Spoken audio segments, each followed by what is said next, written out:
U.S. President Donald Trump has declared the ceasefire with Iran over following renewed hostilities in the region. To unpack how markets are reacting to the news and how it sets us up locally this morning, importantly, I'm joined by Kyle Rada from Capital.com. Kyle, welcome. So when you were watching overnight markets, do you think that they overreacted, underreacted? Because this is really disappointing to see. It's a fairly significant step back in the process. I think that it's not necessarily surprising because we have seen similar flare-ups over the last few weeks. This happens to be a slightly larger one. And I think the markets are looking through a lot of this bluster, knowing that Trump, is probably trying to gain some kind of negotiating leverage here. Obviously, because what Iran is trying to achieve here is, enforcing its control over the Strait of Hormuz, and this is a, major sticking point between the United States and Iran. So I think everyone's kind of waiting for a taco, but there's two things happening now with the markets vis-a-vis the oil price. There's a risk premium being baked in just because of the uncertainty, but there's some sort of fundamental supply and demand dynamics that are unfolding in the oil market now, which is to say that even if things normalize, say tomorrow, because of these strikes, there might be a slower process of supply normalization across the globe. And the other big thing that's obviously happened throughout this process too is that the United States has revoked its waiver on Iranian oil, which means that this big sort of supply wall that many in the markets were expecting isn't going to arrive, assuming that waiver doesn't get reapplied.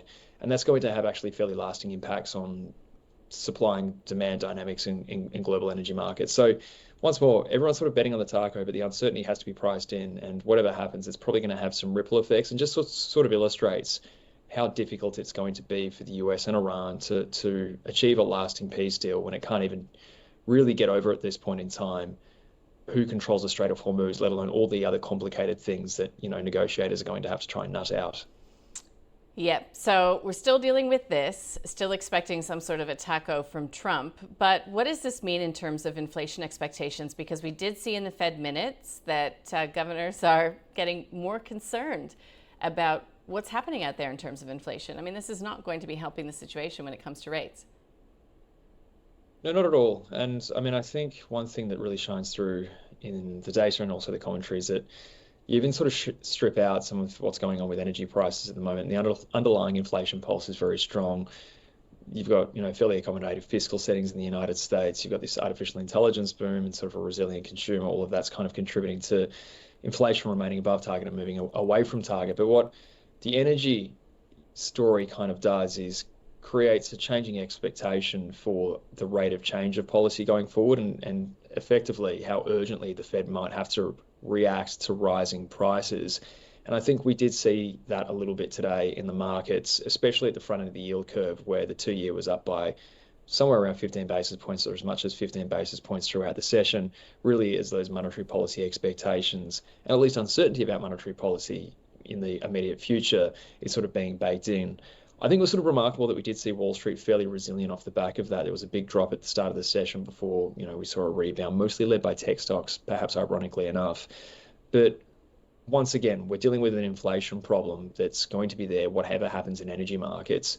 And if we see further upward pressure on oil prices, there is that risk that effectively the Fed would have to move sooner rather than later. So, talk to us about that equity story then, because, of course, market is still grappling with this whole U.S. exceptionalism narrative, the whole AI narrative, who's paying versus who's taking. So, I mean, again, the Nasdaq was up, to your point, proving pretty resilient. But can this continue if we are in an interest rate environment where we will see inevitable hikes to slow inflation?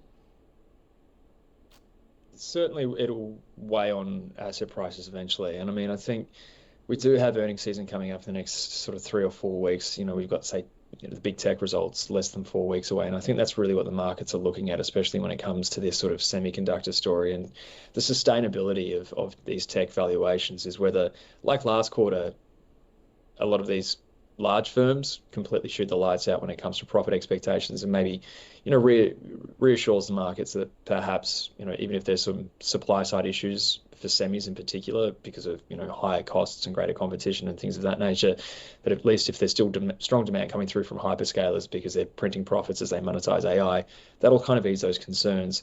But until then, we're going to be dealing with this kind of volatility in the risk-free rate and the kind of semi-rotation trade that we've got going on that has sort of supported a market that's otherwise been dragged down by tech and that is at risk of being unwound once again, or basically being thrown out the window entirely if oil prices spike, interest rate expectations rise, and those cyclical stocks, which have sort of actually performed reasonably well despite this drawdown in tech, starts to give way. So one thing I'd say about the price action last night is that we got that rebound in tech, but it was a very noisy session.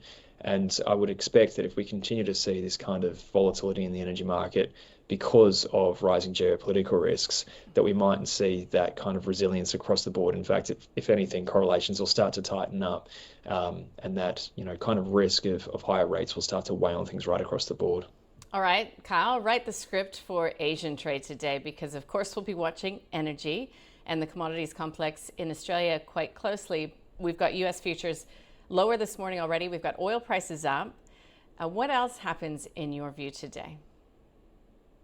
Well, we have to wait for President Trump to hit the hay, I think, because once he is in the position to not talk any further, at least it provides a little bit of a lull potentially for any kind of headline risk. And it has to be said, the moves last night were obviously in part because of the strikes, and that's concerning. But just the rhetoric is getting a bit crazy once again, and the really big moves in the market were happening off the basis of that. But sort of jokes aside, I suppose the session's going to be very much defined by those markets that are sensitive to the oil price, and the Nikkei is going to be interesting in that respect. But then we're also going to see this volatile tech trade continuing to play out, where pockets of Asian markets, especially things like the Kospi, but also pockets of Chinese markets as well, are going to be very much beholden to the sort of swings that we saw last night in tech stocks, which could kind of create cross currents. But really, when we're in this kind of environment, we're looking at headline risk as it potentially comes through. Things could change at the drop of a hat. And I dare say that we're probably going to see some fairly significant two-way price action as the markets try to either anticipate a taco or price in just greater uncertainty from, at least for the time being, hotter rhetoric and geopolitical risk.